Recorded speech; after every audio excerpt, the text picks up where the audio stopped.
with the top 13 times when cocky fighters get owned. Some fighters take it way too far when it comes to intimidating their opponents. Some even act as if they're in no pain, until moments later when they're destroyed by their opponents in a rather brutal manner. Then, sit back and make sure to stick with me till the end of the video so that you don't miss anything. Also, don't forget to hit the subscribe and bell icon button.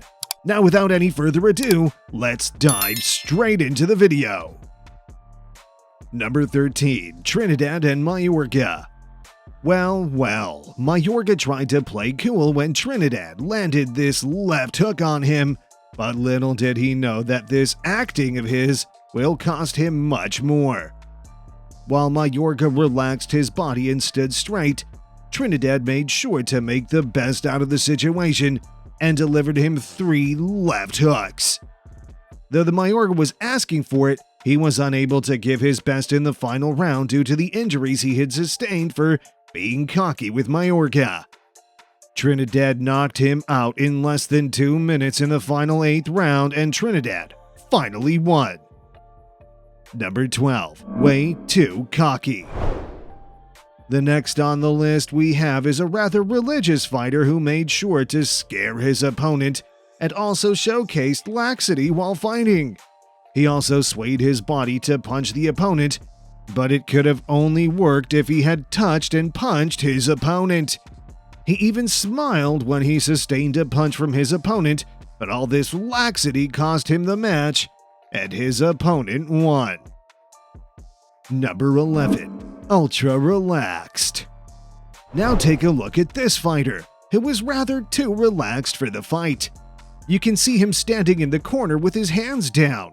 Well, we also wonder about his guts to stand with this attitude, knowing that there is a person next to him ready to beat the shit out of him. And that did happen within a matter of no time. The most intimidating part is when he stands with his arms on his back, trying to look all relaxed, until a deadly punch from his opponent landed him, knocking him out then and there. Number 10. Derrick Lewis vs. Curtis Blaydes. In his UFC Fight Night main event against Curtis Blaydes, Derrick Lewis took a while to get into the groove, but once he delivered a flush shot in the second round, the fight was finished, and the heavyweight challenger equaled Victor Belfort for the most knockouts in UFC history.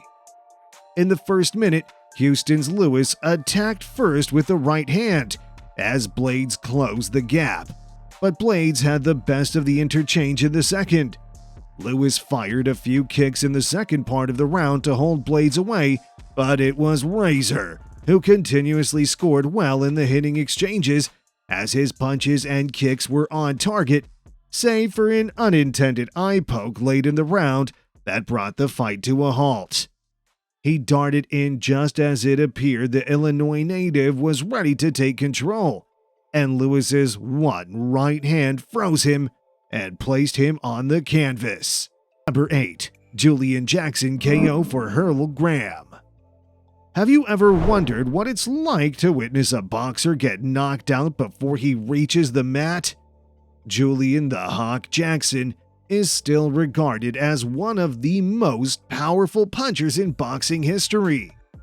With the vacant WBC middleweight championship on the line in 1990, he faced former British and European heavyweight champ Herl Graham.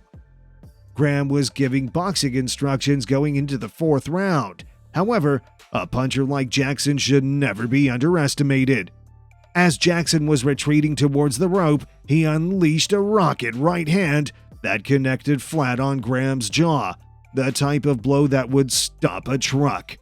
His body became rigid, and he dropped to the canvas as stiff as a board, unresponsive. Number 7. Francis Ngannou, Stipe Miocic 2. Miocic knocked Ngannou out in 5 rounds during their first fight in January 2018, but in the 5 fights since, the Cameroonian has evolved from a deadly knockout expert to a well-rounded mixed martial artist. but it was the strength of the Predator that prompted a change of guard in the heavyweight category in the end. Number 6. Muhammad Ali KO8 George Foreman. Muhammad Ali cemented his position as the greatest heavyweight of all time with this magnificent performance, and the knockout sequence is possibly the most renowned boxing match of all time.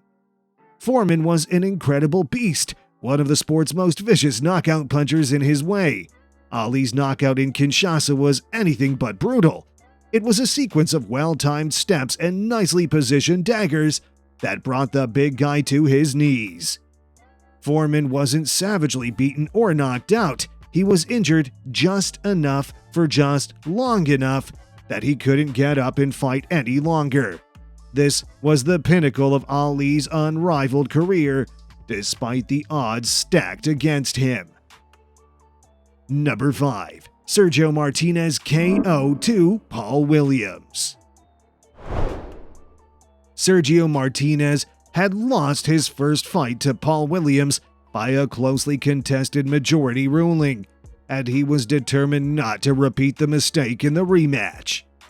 Martinez hit with a left hand that hit with one of the more painful loud bangs you'll hear inside a boxing ring, with little over a minute left in round 2. Everyone observing had to control their emotions in the hopes that Williams would be okay after crumpling to the floor in such a lifeless and unsettling manner. Watch this bout if you think Sergio Martinez can't fight. Like the video so far? Then make sure to give this video a big thumbs up, as little action from you can help our channel grow tremendously. Now, let's get back to the video. Number 4. Mike Tyson TKO 5 Frank Bruno, February 1989. Tyson vs. Bruno had a tumultuous build-up. This fight, like so many others these days, was getting pushed back and delayed. However, this gave the conflict time to marinate and stew. It also allowed both boxers to prepare physically and emotionally before entering the ring. When Tyson and Bruno first met in February 1989, it was clear from a mile away that they would have a great fight. Bruno went on the offense right away, blitzing Tyson. He was thrown to the canvas by Tyson, but he swiftly rose to his feet. He knocked Tyson down and was on his way to finishing him up. It was a close call. Tyson, on the other hand, went full-on beast mode in the 5th round, trapping Bruno along the ropes. He landed 3 crushing power shots there before finishing the combo with a left hook to the jaw. The referee had seen enough and intervened to bring the match to an end. Number 3. Aaron Pryor, Alexis Arguello. It was a contest that delivered on its promise. The fight lasted 14 rounds and included a lot of momentum, changes, and high-octane boxing. Arguello shocked Pryor in the 13th round, signaling yet another turn in the closely contested fight. After sipping from a tainted water bottle alleged to contain narcotics, Pryor fought back. In the 14th round, he came out swinging, landing 20 consecutive punches until the referee intervened to stop the fight. It was named the 1980s Fight of the Decade. Number 2. Juan Manuel Marquez vs. Manny Pacquiao. Before their 4th fight on December 9, Juan Manuel Marquez and Manny Pacquiao had previously fought 36 rounds of boxing, with the bulk of them ending in a draw. The majority of fans anticipated a similar bout, with Pacquiao charging in to attack and Marquez satisfied to pace him and counterpunch. They completely missed the mark. Both men came out of the gate looking to make a statement, and both hit the canvas before the end of the night. By the 6th round, the fight seemed to be favoring Pacquiao. He had his guy injured with a bloody, broken nose, and he moved in for the kill like a shark. Marquez fired a right shot for the ages